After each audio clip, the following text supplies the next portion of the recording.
कनकमहामणिभूषितलिङ्गं फणिपतिवेष्टितशोभितलिङ्गं दक्षसूयाग्निविनाशकलिङ्गं तत्प्रणमामि।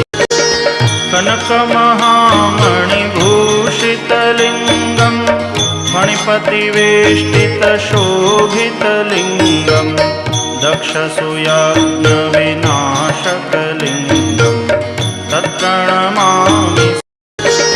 कनकमहामणिभूषितलिङ्गं फणिपतिवेष्टितशोभितलिङ्गं दक्षसूयाग्निविनाशकलिङ्गं तत्प्रणमामि। कनकमहामणिभूषितलिङ्गं फणिपतिवेष्टितशोभितलिङ्गं